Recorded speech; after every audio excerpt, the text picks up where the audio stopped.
And I just wrote a quick note. I'm sorry, I love you, handed it to her, and I jumped out of the car. Which sounds crazy and really spontaneous and just, wow, what? But it was a buildup of stuff that had been going on. And it finally got to the point where that was the breaking point, I guess. And so what I know now, going back and looking at all this stuff, and you mentioned, the work at the University of Michigan Depression Center, which really opened my eyes to a lot of things, but that's where we eventually got treatment at. But a lot of it, and I started focusing in on it, was the transitional piece. Because all the things that we do as athletes, who we are, our ego, our pride, our confidence, our motivation, all that stuff, is geared for short term.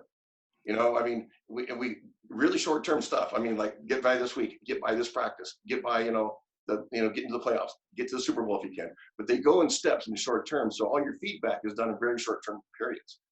And so the fear response, which is great because it motivates us, like, man, I got to go out and play for these fans. I got to play for this coach. I got to play against this guy, this terrible defense, motivates us to get ready.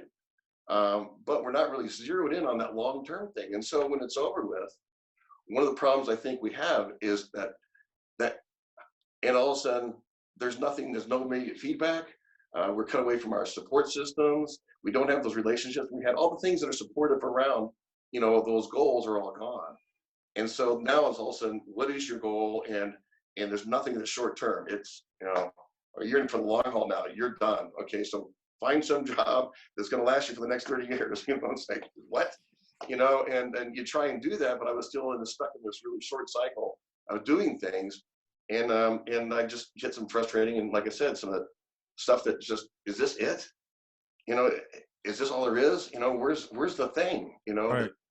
Mental health and illness, it's a real thing.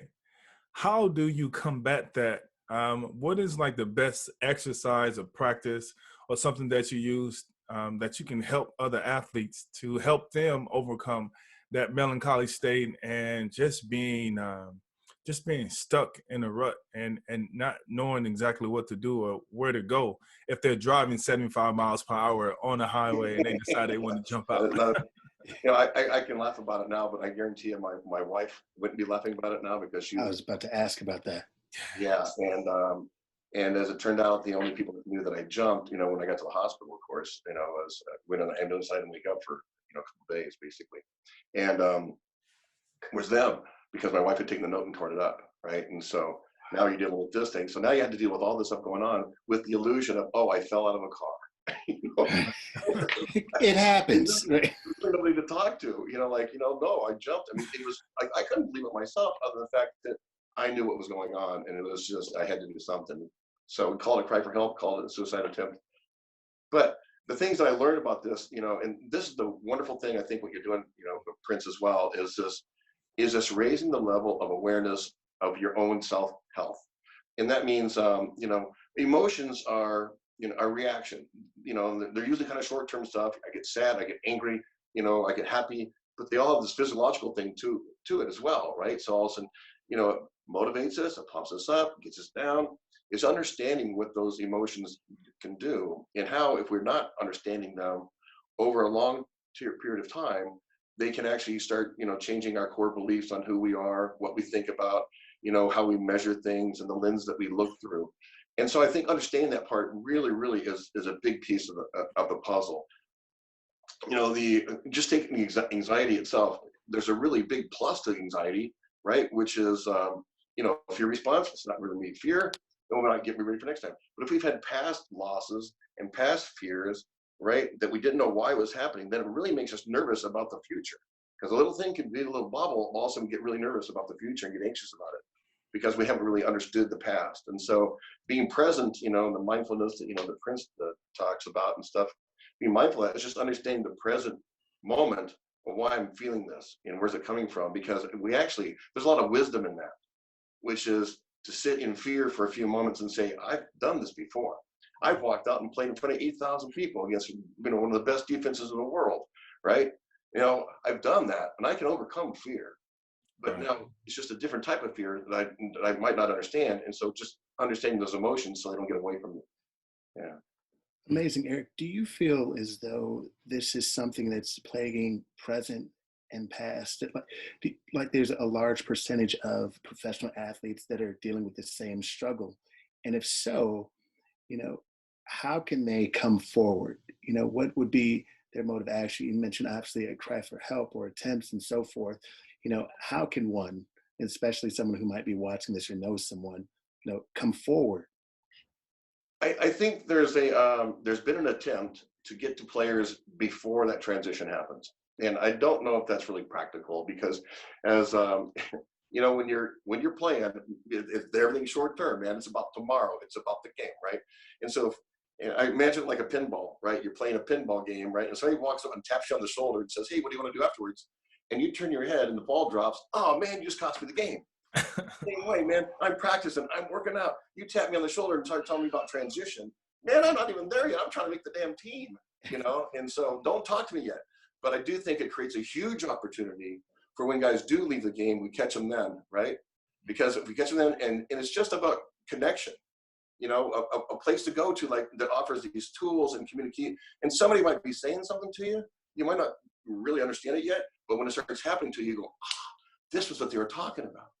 You know, it's like, it's just to make a very simple example, when we get on the airlines, you know, they go through the same mask, you know, and you know, the thing drops down, the same procedures every single time, right? We don't listen to them because we get used to them. But I guarantee when that thing has a bump in the airplane, also we start thinking really quick, oh yeah, this is what they were talking about. Where's that mask? Where's the thing, right? Because they introduced it to us. You know, if they didn't introduce that to us and you had a big bump in the airplane, about 80% of the people would freeze because they've never experienced before and they wouldn't have a way and they wouldn't even know where to think of an option. So that's kind of the same thing. We just got to get there a little bit to them, you know. So the education pieces that you're doing are fantastic. Two things I want to make sure I point out to you. I mean, that you already know this.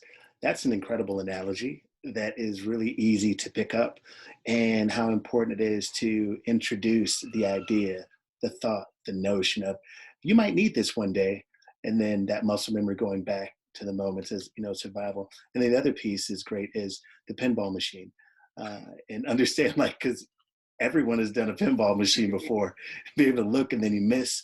And I think what that does for the, let's say the civilian, for the wife, for the girlfriend that's even involved, or the husband that's involved, it helps them understand how to deliver a message to someone.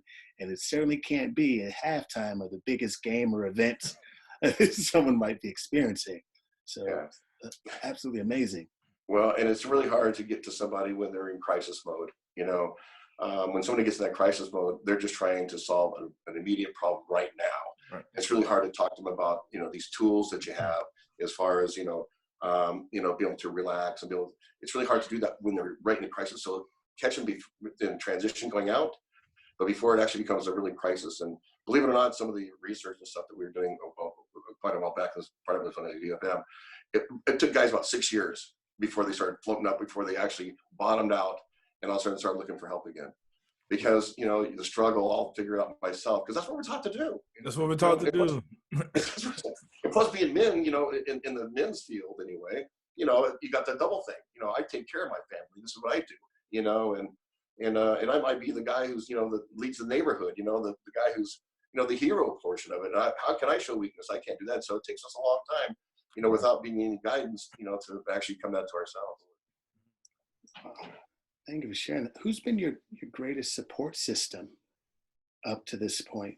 You know, because I think one thing that people may have a trouble doing is finding those right folks around them to make them feel at home, even when they're away from home, or help them feel more at home while they're at home.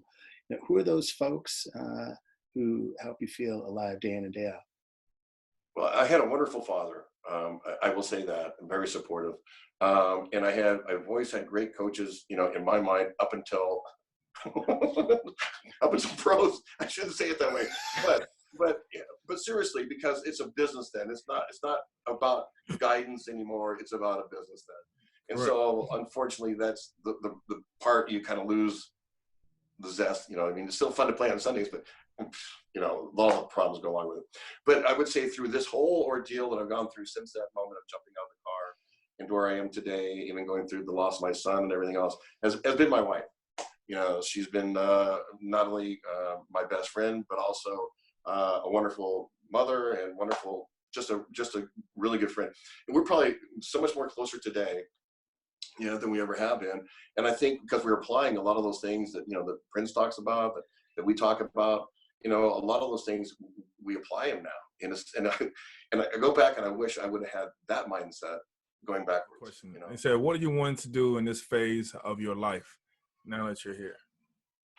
Well, you know, I want to raise the level of mental health. So not everybody that all of a sudden might have an issue thinks they have to go see a therapist. No, I say that very carefully, because therapy and psychiatrists, and there's a reason why they're there. But I think raising our level means that we can take care of a lot of the things that is situational, a lot of the things that maybe we might understand that all of a sudden causes anxiety, that might get out of control, and then we start getting these negative thought patterns, and then we go down to a spiral until we crash and burn. Then we have to see a therapist, right? Correct. So I think a therapy, layman therapy, educated therapy, what you're doing, Prince, you know, all the tools that you have available raises our mental health awareness. Reach you, find information about you, learn more about you, learn more from you. Well, I've got a website, erichipple.com, so they can go there and leave a comment. But and I don't mind throwing my email out either. It's ehipple17@gmail, because, you know, I welcome emails. I go through them, and you know, if there's something that somebody has something particular to say, I don't mind engaging with them. Or you can come through your site. I know, you know, come through Prince, and I'd be happy to answer those things. So you can, it's your site up there. Yeah, exactly. Yeah. But, you know, the last thing is just, you know, understanding, you know, the number one thing I think the most important thing is when stress management and stuff is the controllability, because we are faced with so many things we can't control, but we think that we can. And, you know, it's, and I use this, I talked to Prince before about visualization. He was telling me about, you know, some of the stuff he's done. And I thought, you know, it's pretty interesting because athletes use visualization, you know, for performance, you know, but it's all focused in on performance. Correct. You know, if we start trying to tie that performance in with, you know, it was a great, you know, sunny day, you know, there was hardly any wind, you know, so I'm matching my performance in that space. I can't control the weather. And so if I show up that day and all of a sudden it's stormy and rainy, I just blew my whole visualization. And so I'm not going to perform the way that I visualized. And so visualize the things that you can control. You know what I mean? And that means, you know, if I'm going to go to a place, I can control me. I can control what I say, I can control what I do, and I ultimately get the choice of, yes, is a good thing or a bad thing. You know, I can leave, I can stay. You know, I get to choose that portion. And so we are always in control